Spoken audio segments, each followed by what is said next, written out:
가정, 학교, 그리고 사회. 어디에서도 제대로 된 사랑과 보호를 받지 못해 방황하던 15살 사춘기 소녀가 있었습니다. 겨우 중학교 3학년이었던 이 작고 약한 아이는 빨간 스포츠카를 모는 정체불명의 남자에 의해 처참한 최후를 맞이하고 말았는데요. 안쓰러운 어린 영혼을 조금이나마 위로하는 마음으로 이야기를 시작해봅니다.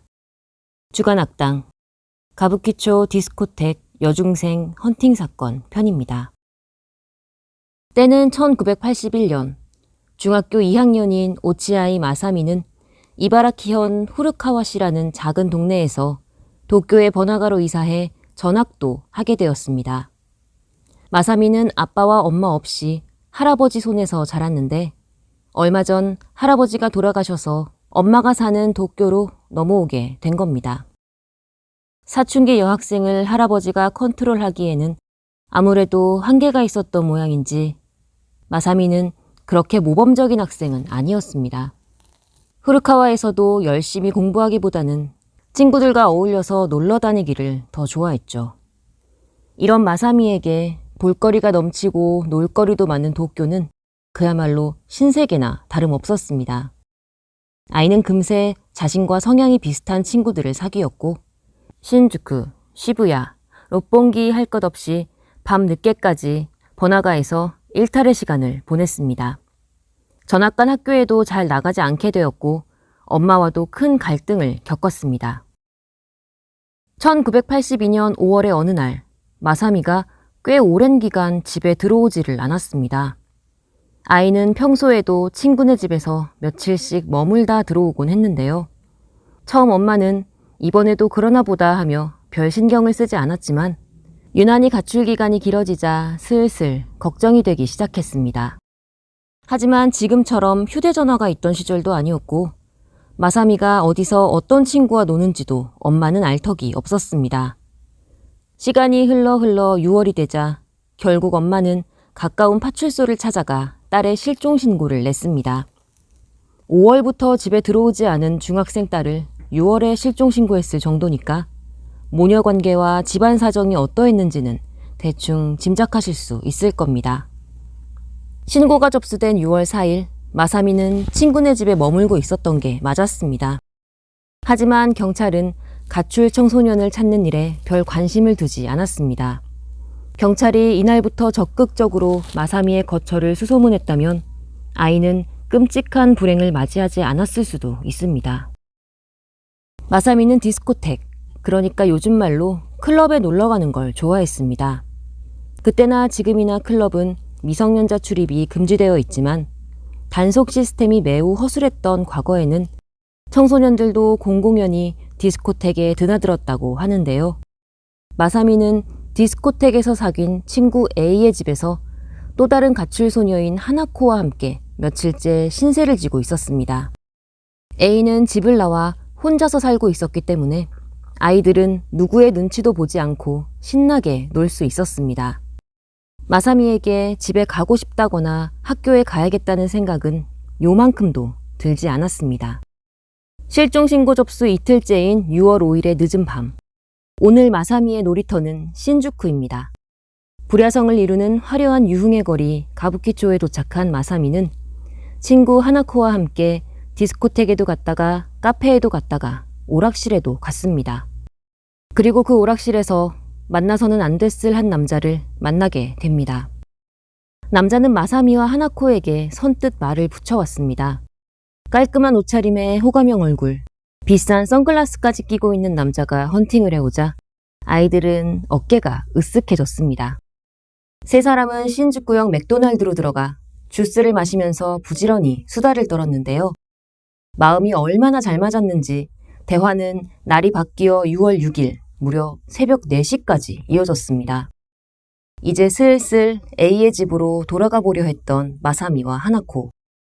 그때 남자가 두 사람에게 불쑥 드라이브를 제안합니다. 멀끔하게 생긴 오빠가 차까지 있다는데 여학생들의 마음이 동하지 않을 수가 없었겠죠. 마사미와 하나코는 남자의 빨간 스포츠카에 올라탑니다. 자동차는 도쿄의 번화가를 빠져나가 치바현의 한적한 길에 들어섰습니다. 치바는 도쿄 바로 옆에 있는 지역이라 그리 오래 이동한 것은 아니었지만 밤새 노느라 피곤했던 아이들은 뒷좌석에서 꾸벅꾸벅 졸기 시작했고 하나코는 끝내 차창에 기대어 깊은 잠에 빠지고 말았습니다. 그렇게 얼마나 지났을까요? 하나코가 부스스 눈을 떴습니다. 여기가 어딘가 하며 주위를 둘러보는데 뭔가 좀 이상했습니다. 옆자리에 있어야 할 마사미는 보이지 않고 남자 혼자만 운전석에 앉아 있었던 것입니다. 오빠, 마사미는 어디 갔어요? 잠깐 나갔다 온다던데 같이 찾으러 갈까? 하나코와 남자는 차에서 내렸습니다. 낯설고 으슥한 길을 조용히 걸어가고 있던 두 사람. 그런데 갑자기 하나코의 뒷머리에 엄청난 충격이 가해졌습니다. 너무나 아프고 또 놀랐던 하나코. 가까스로 정신을 차리고 뒤를 돌아보자 방금 전까지 그렇게 친절하고 재미있었던 남자가 둔기를 들고 자신을 노려보고 있었습니다. 하나코는 도망치려고 했지만 남자는 간단하게 그녀를 낚아챘고 이번엔 미리 준비한 듯한 고무 호스를 꺼내더니 하나코의 목에 감고 힘껏 잡아당겼습니다. 생사의 기로에 선 하나코는 얼마 지나지 않아 눈을 감았습니다. 그런데 신이 도우셨나 봅니다. 정말 다행스럽게 하나코는 실신했을 뿐이었습니다. 오전 11시쯤 기절했다 깨어난 하나코는 남자의 모습이 보이지 않아 일단 안심은 했지만 무엇을 어떻게 해야 할지 알 수가 없었습니다. 순간 저쪽에 마사미가 누워있는 것이 보였습니다. 그녀는 길바닥에 엄청난 피를 쏟은 채 이미 숨진 상태였습니다. 친구의 죽음을 확인하고 찢어질 듯 비명을 지른 하나코. 그러자 우연히 소리를 들은 행인이 저 멀리에서 쫓아왔고 이렇게 사건은 경찰에 알려졌습니다. 마사미는 목을 찔려 과다출혈로 숨졌습니다. 아마도 빨간 스포츠카의 그 남자 짓이겠죠. 끔찍한 건 발목에 아킬레스건이 끊어져 있었다는 사실인데요. 마구 찌르다 보니 우연히 그렇게 된 건지, 도망치지 못하게 일부러 절단한 건지, 아니면 그저 재미를 위한 행위인지는 밝혀낼 수가 없었습니다. 사건 현장 주변에서는 260mm 정도의 족적이 발견되었는데 밑창을 대조해 본 결과 당시 유행했던 미국 브랜드의 농구화였습니다. 흉기로 쓰인 과도와 고무호스도 버려져 있었는데요. 범행 도구를 챙겨온 점에서 볼 때 계획적인 사건이라는 것은 명백했고 길에서 처음 만난 여중생들에게 위해를 가할 정도였으니 범행 대상은 그 누구라도 상관이 없었던 것으로 보였습니다. 성범죄의 흔적은 발견되지 않았고 다만 마사미의 지갑에 있던 2만엔 정도가 사라졌는데 좋은 옷차림에 자동차까지 가지고 있는 젊은 남자가 고작 2만엔을 얻기 위해 살인을 했을 가능성은 낮아 보였습니다. 적어도 돈이 필요했다면 성인 여성을 놔두고 여중생을 노리지는 않았겠죠. 점점 범인의 형태가 쾌락살인마에 가까워지고 있는 것 같은데요. 범행 현장은 모르는 사람이라면 찾아올 수도 없는 아주 깊숙한 장소였습니다. 이를 통해 경찰은 범인이 사건 현장 근처에서 살고 있거나 예전에 이곳을 드나들었던 사람이라고 추정할 수 있었습니다. 하지만 모든 걸 다 떠나서 이번 사건은 범인을 똑똑히 목격한 사람이 있습니다. 바로 살아남은 하나코죠. 20대 초반에서 중반 정도로 보였다는 이 남자는 170cm 정도의 키에 눈이 큰 편이었고 머리는 뒷목을 덮을 정도로 남자치곤 꽤 길었습니다. 자동차는 빨간색, 거의 새 차나 다름없어 보였고 번호판은 시나가와에서 발부받은 것이었습니다. 그는 자신을 대학생이라고 소개했고 누나와 남동생이 있다는 이야기까지 했습니다. 물론 범인의 거짓말일 수도 있겠지만 죽이려던 대상들 앞에서 굳이 거짓말을 할 이유는 없었을 겁니다. 경찰은 하나코의 증언에 따라 몽타주를 제작해 도쿄 번화가 이곳저곳에 열심히 배포했습니다. 당연히 발로 뛰는 수사도 이어갔는데요. 마사미가 어울렸던 폭주족 아이들이나 비행 청소년들도 한 명 한 명 만나가며 확인해 보았고 빨간 스포츠카를 모는 남자 대학생들도 수소문해서 일일이 찾아다니며 알리바이를 캐물었습니다. 그러나 수사를 하면 할수록 경찰들은 이상하리만큼 헛걸음과 헛발질만을 반복하게 되었고 황당하게도 이 사건은 유력한 용의자 하나 제대로 특정하지 못한 채 공소시효 완성으로 종결되고 말았습니다. 아무리 지금처럼 과학수사가 발달하지는 않았다지만 이렇게나 단서가 많고 심지어 생존자까지 있습니다. 그런데도 어떻게 범인을 못 잡을 수 있는지 일본 국민들은 사건 발생 30년이 지난 아직까지도 이해를 하지 못하는 상황인데요. 이런 사건에는 온갖 소문과 추측이 난무하기 마련이죠. 여기서부터는 그저 가십거리 정도로만 봐주시면 감사하겠습니다. 수사가 한창 난항을 겪던 그때 사람들 사이에서는 조금씩 이상한 소문이 돌고 있었습니다. 디스코텍 사건의 범인으로 특정 인물이 부상했던 거죠.